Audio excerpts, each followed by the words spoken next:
Hello, this is Dr. Shaumili Mandal, an assistant professor in the Department of English at Vasant Kanya Mahavidyalaya, admitted to the privileges of Banaras Hindu University.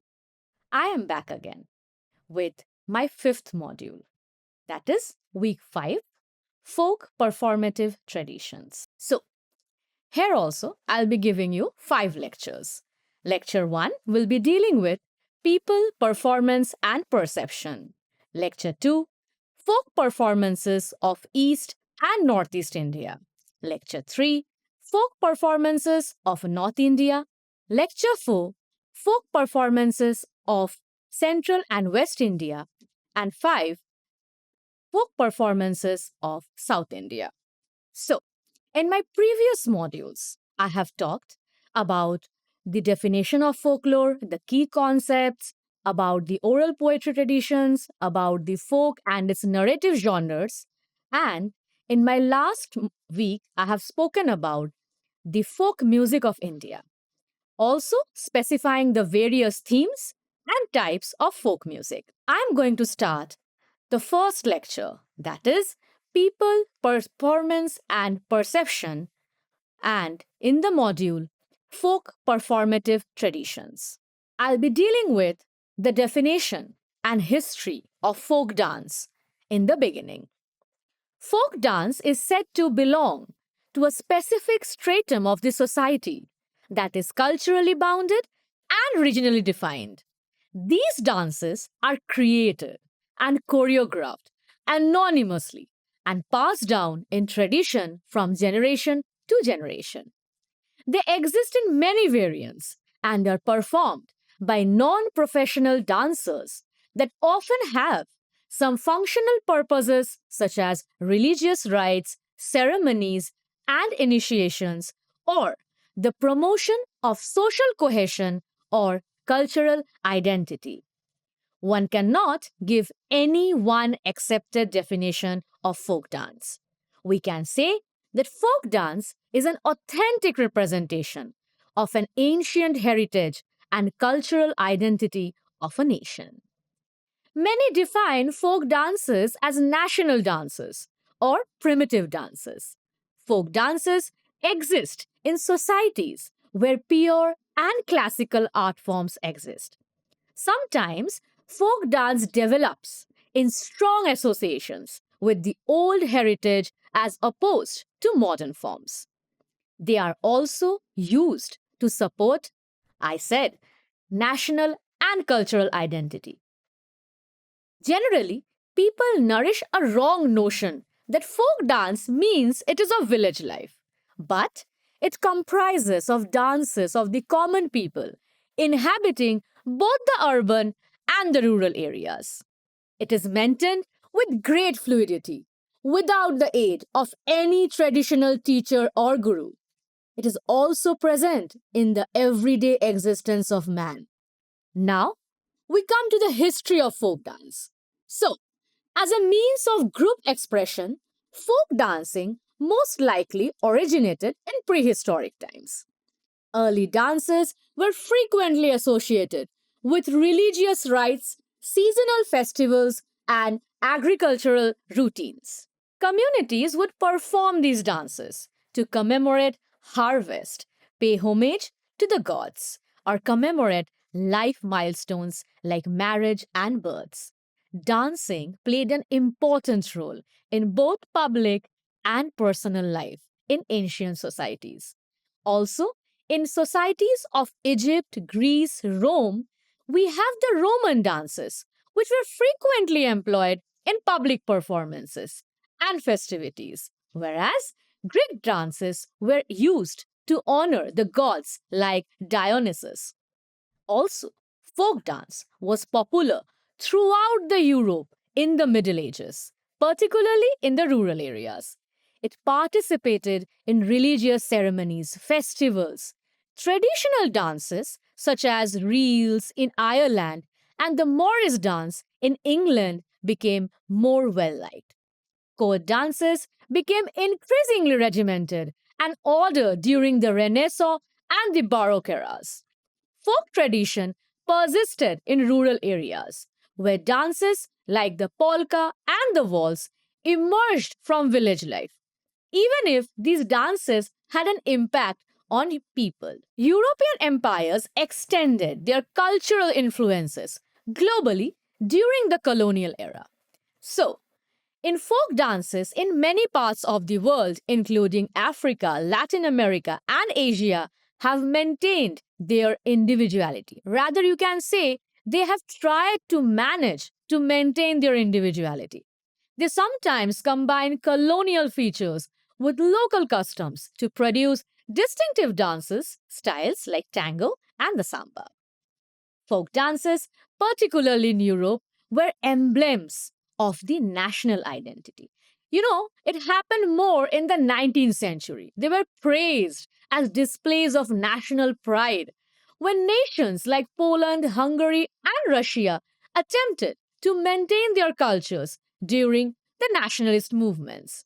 It also experienced a comeback in the 20th century with revival movements in nations including Eastern Europe and the United States. This dance form is still very popular and it has spread throughout the world and nowadays all around the world and is being frequently performed at weddings, cultural festivals, and public gatherings.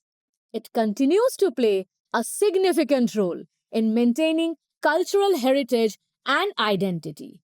And it has also impacted the modern dance. So, we also have folk dances, which are prevalent in India.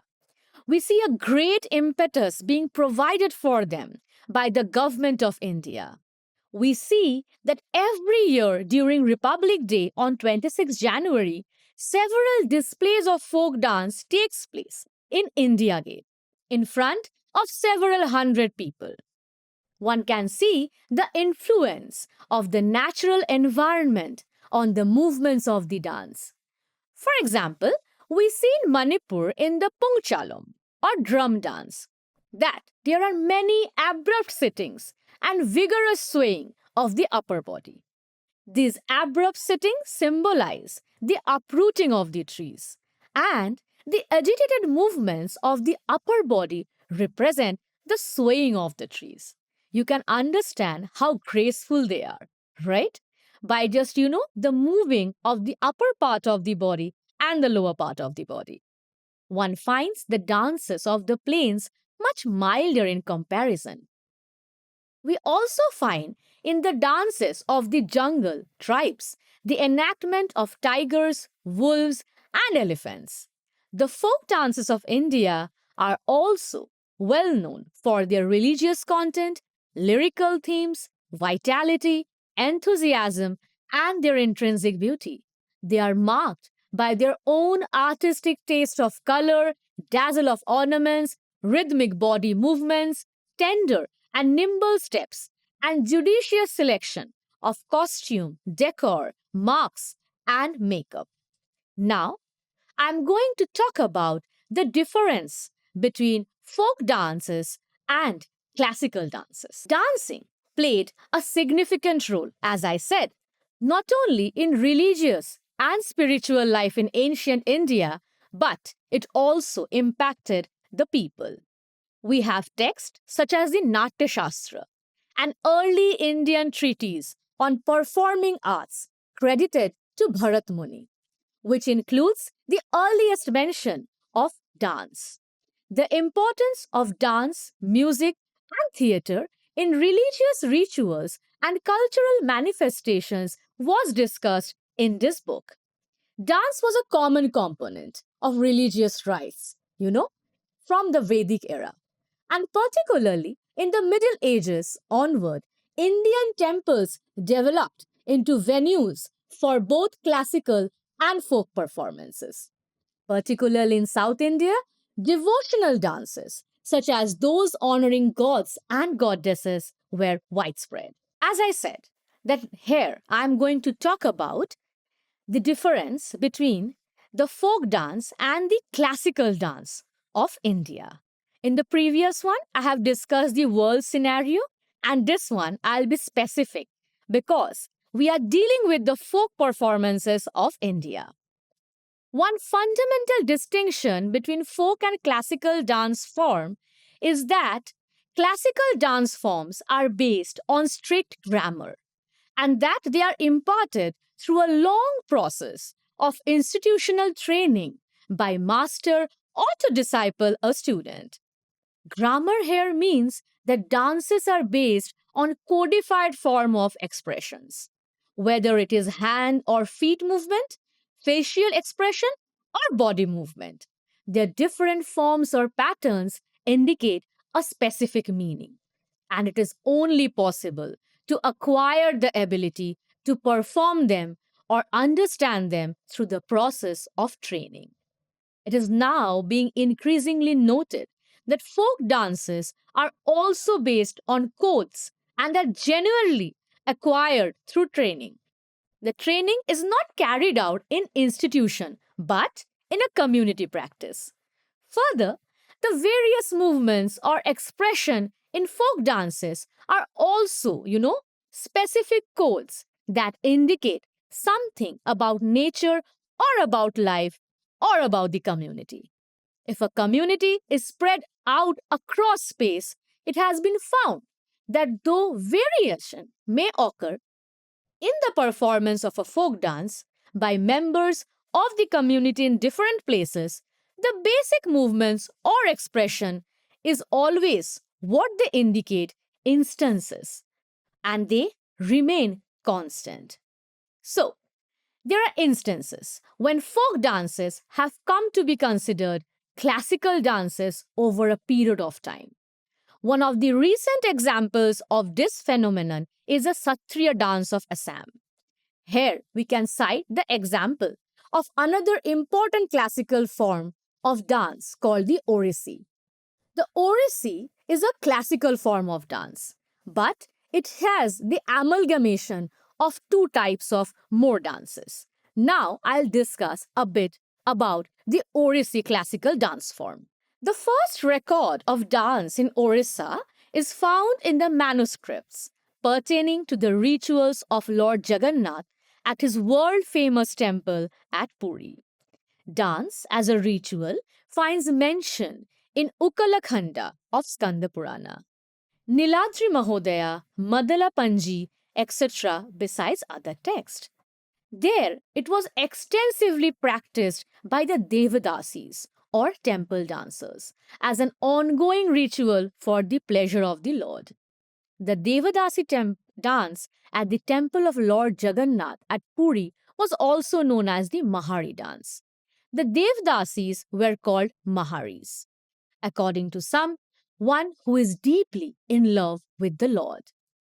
Dancing has remained a very important and indispensable item in the daily rituals of Lord Jagannath since the time of Ganga rulers of Utkal. Besides the inscriptions of the Ganga rulers, there are also some treaties and literatures which hold the proof for the oldness of this ritual in the temple of Lord Jagannath. We find the dancing instances of Lord Jagannath, instances of dancing in the temple of Lord Jagannath in Agni Puran, Vishnu Puran, Srimad Bhagavatam, Padma Puran, and Vamdev Sanghita. There was one ruler called the Chod Ganga Deva who ruled Utkal in the 12th century and is credited to have first given a legal dimension to the Devdasi dancing at the temple of Lord Jagannath. He established 7 localities for the servants of the Lord, and one of the street is also known by the name of Anga Alasha Patan and was intended for the Maharis. The king introduced many ceremonies, which are called also jatras, of the Lord in a year. It is interesting that dancing and singing were associated with almost all these ceremonies. So, as I said, I have given you an example of a classical form of dance, that is the Orisi dance, which also derived from, you can say, a semi classical or a folk dance. And then we have the temple dance, that is the Devdasi. Now, I'm going to talk about the definition and the history of folk theatre. I would like to say one thing. dear learners, that when I'm talking about folk performances or folk performative traditions, I am considering folk dance and folk theatre simultaneously. So, in this lecture series, or you can say in this week, I'll be dealing with the folk dances and folk theatres, combining them as folk performative traditions of India. Now, folk theatre can be defined as performances that deploy recognizably dramatic techniques in the presentation of traditional material. Many regional and local theatrical styles have emerged that have thematic components. They could be the dance dramas, like that of the Kutiyattam, Yakshagana, or street theatre, like that of Tamasha, Bhavai, Nautanki, and ritual festivals like the Ram Leela and the Ras Leela. They are often a part of the local culture and are often performed by non professional as well as professional caste and communities. These dramas are performed as spectacular displays and are often associated with rituals, customs, and have quasi religious status. They are often combined with human cycle, death, birth, and maturity, agricultural events, and proceedings dealing with social, cultural, and political changes. Many of them, such as we have the Jatra, are purely for entertainment. The traditional theatrical forms of India have elaborate costumes, stylized masks, characteristic dialogues, set movements, instrumentation, and music. Now, I'll be telling you about the history of the folk theatre, and I will be saying this referring to the world scenario. However, folk theatre in Europe grew more professionalized throughout the Renaissance, particularly in England and Italy. We have the very famous Commedia dell'arte in Italy. Despite their roots in regional customs, these performances were occasionally codified and presented to the audiences who paid for it. The development of folk theatre in India was also impacted by the European style to the local scene during the colonial period. Some theatre genres, such as the Parsi theatre in India, started fusing local elements with Western style plays, resulting in a mix of modern and traditional theatre. With the rise of the nationalistic movements in the 19th century, folk theatre became a tool for expressing cultural pride and resistance to colonial rule. Folk theatres gained renewed importance as they were used to promote, I said earlier, national identity, folk traditions, and regional languages. Folk theatre also saw a revival, you know, in many nations with the independence, as they were driven by a desire to preserve their indigenous creative forms and re establish their roots to the national culture. In addition to adapting to contemporary circumstances, folk theatre frequently combines with other genres, such as popular entertainment and experimental theatre. With performances at festivals and cultural exchanges all over the world, folk theatre has grown to be a significant component of cultural tourism in the modern day. Folk's historic, neighborhood based character is still essential. Nonetheless, particularly in rural and the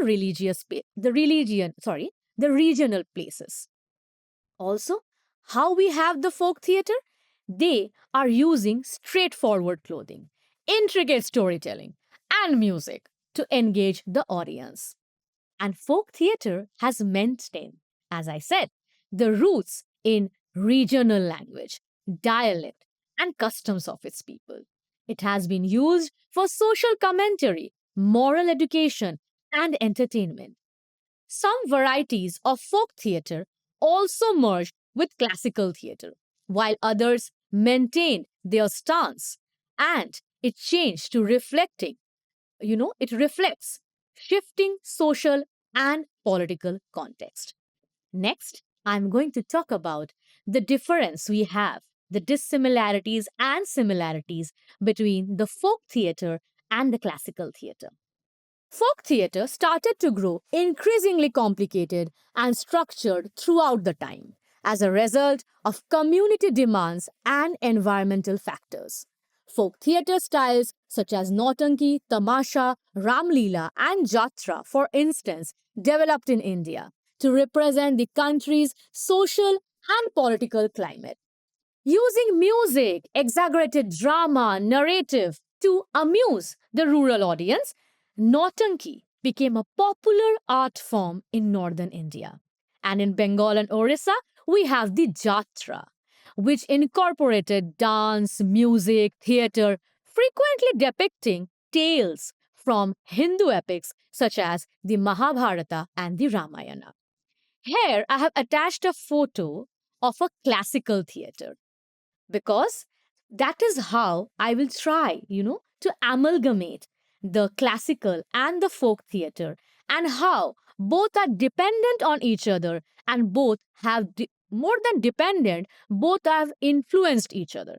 The classical theater has influenced the folk theater and vice versa.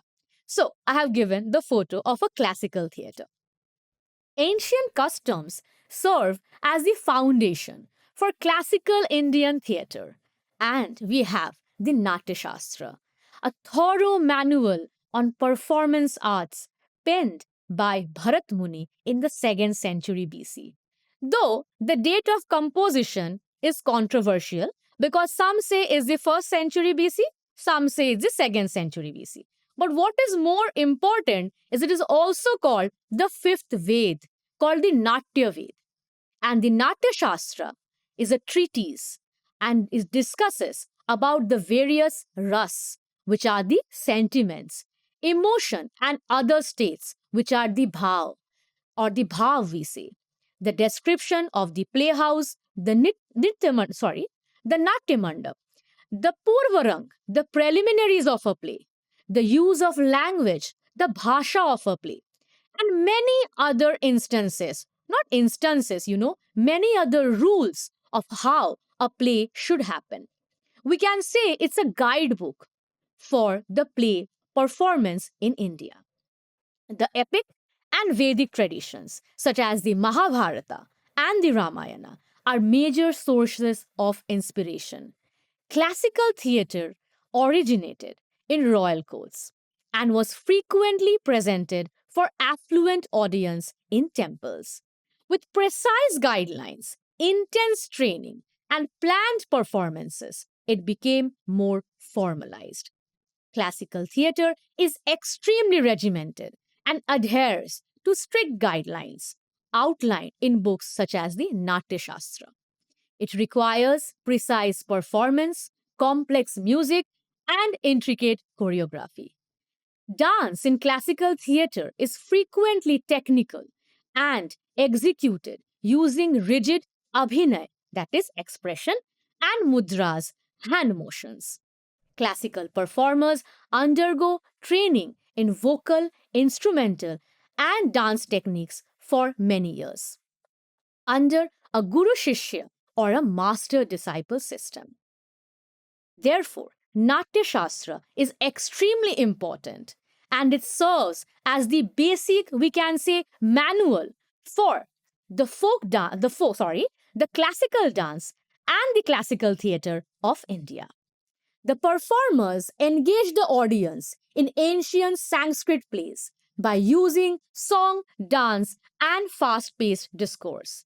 Classical Indian theatre evoked feelings and stimulated cognition by telling stories through songs and spoken words.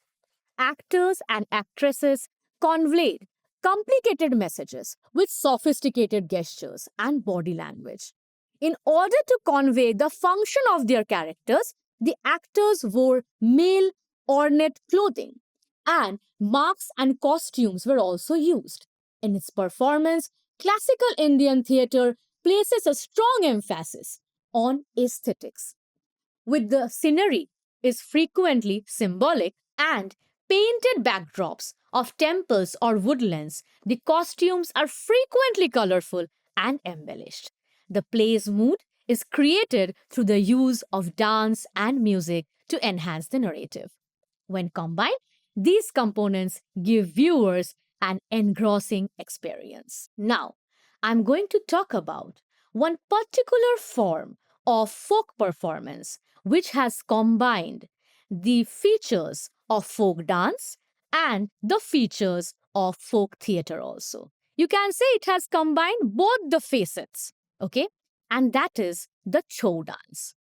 In my earlier lectures, I have given you a short, I can say I have mentioned you the name of Chow dance. So, the Chow involves basic martial art techniques and is performed traditionally by males, and it's spread in three states. The states of Jharkhand we have the Seraikala Chow, we have in Orissa the Mayurbhanj Chow, and in West Bengal we have the Purulia Chow. While these three forms have the same basic stances, modes of expression, and basic expressive symbols, there are basic some differences between the three forms. The Chow of Seraikala utilizes masks of soft, tonal qualities, almost looking graceful.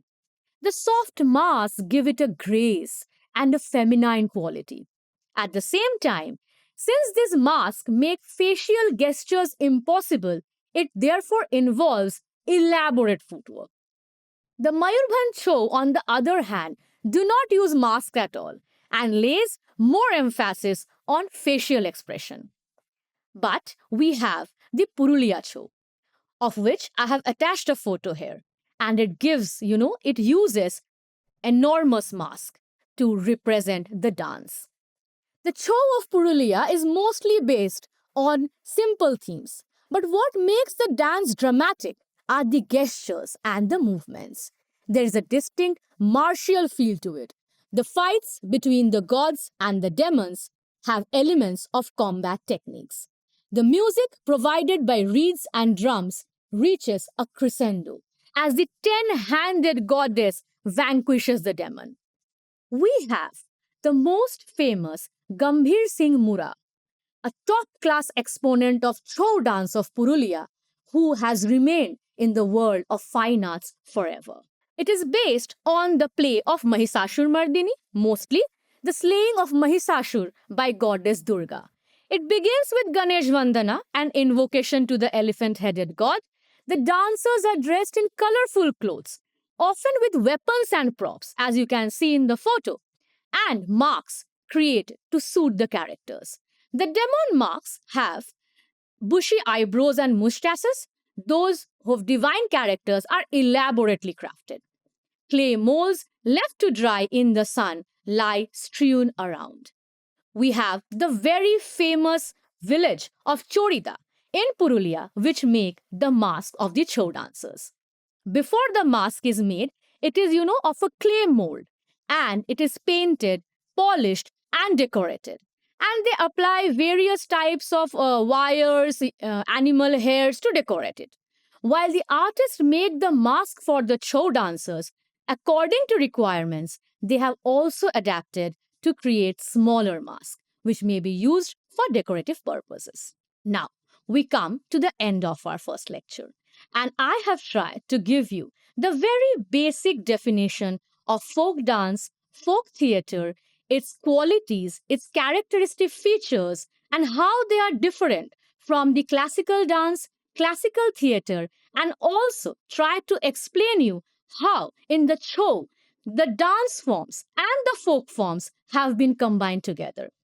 Thank you and see you in the next lectures.